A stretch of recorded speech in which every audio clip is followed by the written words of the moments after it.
રાજકોટમાં ચુવાડિયા કોળી સમાજના આગેવાનો અને કોંગ્રેસના નેતાઓ વચ્ચે મહત્વપૂર્ણ બેઠક યોજાઈ, જેમાં 2 દિવસ પહેલા બંધ બારણે થયેલી આ બેઠકમાં આગામી ચૂંટણીઓ અને રાજકીય વ્યૂહરચના પર વિસ્તૃત ચર્ચા થઈ હતી.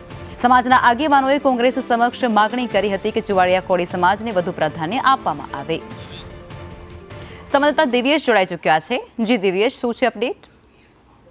ચોક્કસ વાત કરવામાં આવે તો 2 દિવસ પહેલા રાજકોટનો જે સામાકાંઠા વિસ્તાર છે કે જ્યાં કોંગ્રેસના નેતા છે તેના દ્વારા ચુવાડિયા કોળી સમાજ છે તેના સાથે બંધ બારણે મીટિંગ છે તે યોજી હતી.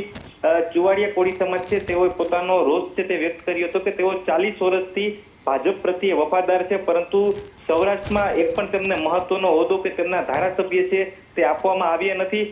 તેને લઈને જે પોતાનો રોષ છે તે વ્યક્ત કરવામાં આવ્યો હતો. આ તકનો લાભ છે તે કોંગ્રેસ દ્વારા લેવામાં આવ્યો હતો અને કોંગ્રેસ દ્વારા આજે ચુવાડિયા કોળી સમાજ છે કે સૌરાષ્ટ્રમાં તેમની 3 કરોડથી વધુ વસ્તી છે તેમને પોતાની તરફ આકર્ષવા માટે તેમના દ્વારા અલગ અલગ તેમને સ્કીમો છે તે આપવામાં આવી હતી. કેમ કે ચુવાડિયા કોળી સમાજ છે તે અત્યાર સુધી ભાજપ સાથે રહ્યો હતો, ત્યારે કોંગ્રેસ પોતાની તરફ વાળવા માટે બંધ બારણે આ મીટિંગ છે તે યોજી હતી. તો બીજી તરફ ચુવાડિયા કોળી સમાજ છે તેની આજે રાજકોટમાં પણ મીટિંગ મળી હતી. ચિંતન શિબિર નામની આ મીટિંગ છે તેઓ સૌરાષ્ટ્રભરમાં આ મીટિંગ યોજશે. સૌપ્રથમ તેની શરૂઆત છે તે રાજકોટથી કરી છે અને આજે જે મીટિંગ હતી તેમાં રાજકોટ જિલ્લાના તમામ જે અગ્રણી છે તેઓ હાજર રહ્યા હતા અને તેઓએ જણાવ્યું હતું કે આગામી સમયમાં સૌરાષ્ટ્રભરમાં મીટિંગ યોજી અને જે પોતાનો રોષ છે તે વ્યક્ત કરવામાં આવશે.